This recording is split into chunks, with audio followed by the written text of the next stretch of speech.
O projeto gráfico de um livro e a ilustração, hoje eles caminham juntos. Eles fazem uma construção narrativa tanto quanto o texto. Esses três elementos, eles fazem uma composição do que é o livro.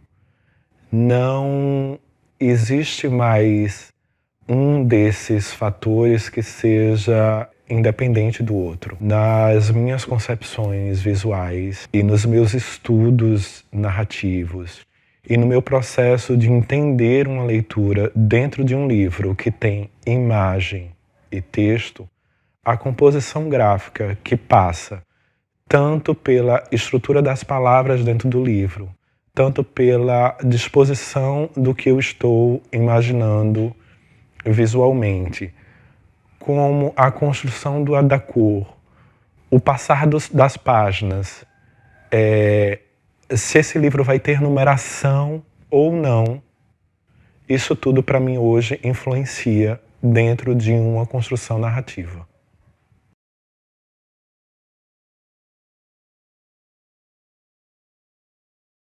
Em relação a sermos autores,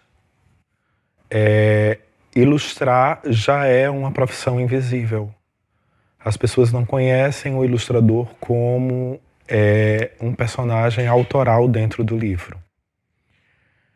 Alguns ilustradores, eles passam a ter um reconhecimento maior, inclusive eu mesmo, quando nós passamos a ser também escritores. Os ilustradores mais reconhecidos no Brasil e no mundo são também escritores. Existe um livro brasileiro de um grande ilustrador que se chama J. Carlos, que se chama O Desenhista Invisível. E eu acredito que desde o J. Carlos para cá nada mudou. Apesar de falarmos tanto sobre a importância visual, sobre a questão autoral do ilustrador, sobre a importância narrativa para a construção do pensamento, os ilustradores ainda são profissionais invisíveis. Existe o reconhecimento do escritor. Quando nós escrevemos, a nossa obra passa a ter uma repercussão diferente, por conta desse reconhecimento em relação a sermos também reconhecidos pela palavra. Assim aconteceu com o próprio Ziraldo, com a Ângela Lago, com a Eva Furnari, com Marilda Castanha, Roger Mello, Nelson Cruz, vários ilustradores que têm uma repercussão grande no seu trabalho. Eu acredito que eles passaram a ser mais reconhecidos depois que se tornaram escritores.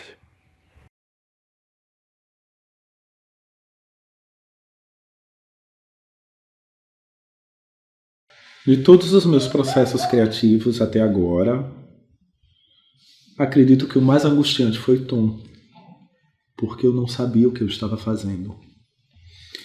Eu tinha duas memórias muito presentes na minha cabeça, que eu redescobri anos depois, olhando uma fotografia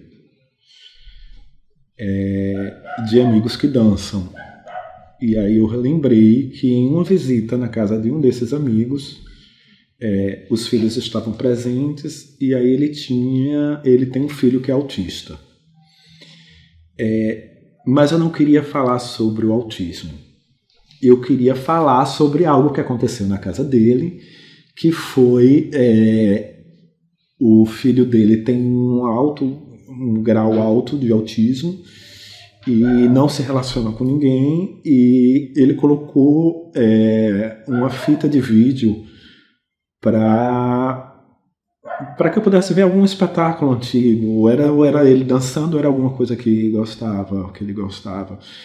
E aí eu não sei se porque os pais dançam, ou porque ele escutou a música e tal, o filho tirou toda a roupa, veio para a sala e começou a girar sem parar.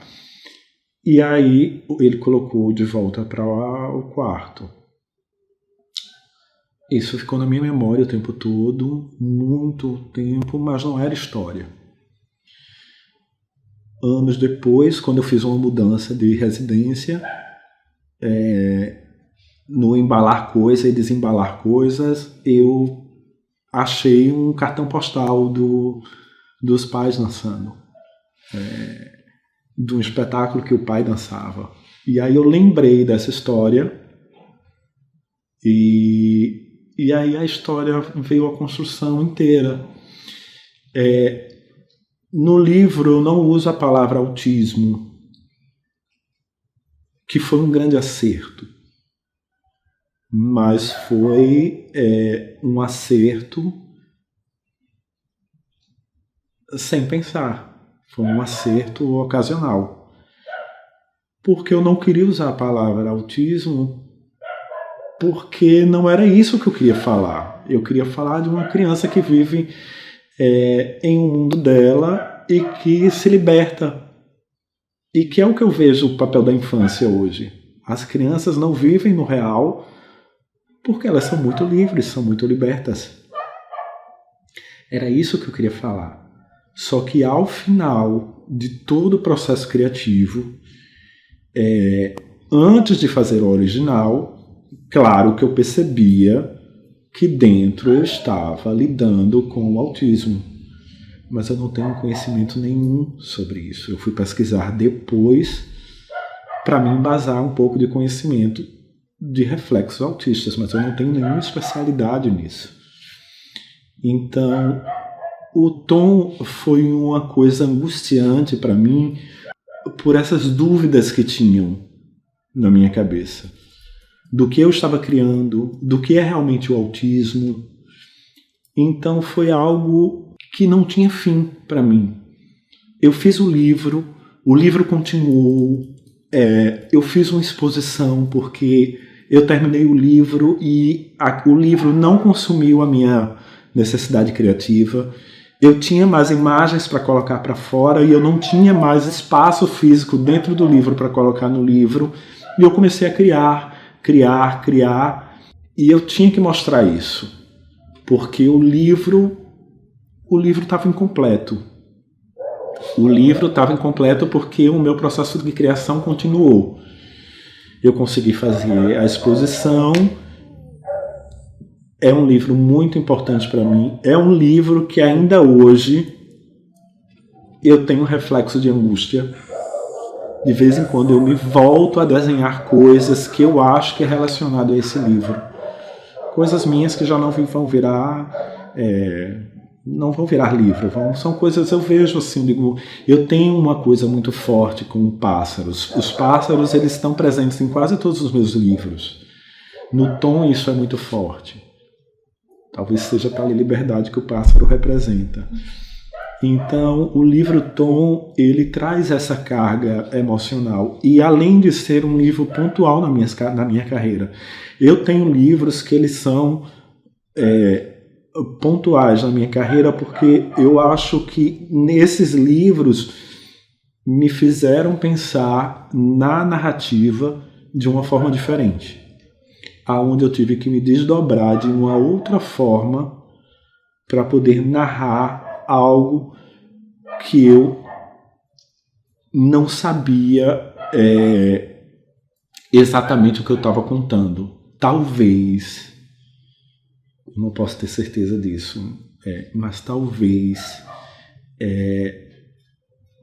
isso seja o símbolo de mudança que eu enxergo, porque é libertador demais como artista. Só o formato livro já não dá para mim. Eu tinha que extrapolar aquele espaço físico que é o livro. E isso aconteceu em 2 momentos. No livro Tom e no livro Nuno e as Coisas Incríveis. São 2 histórias diferenciadas dentro da minha obra.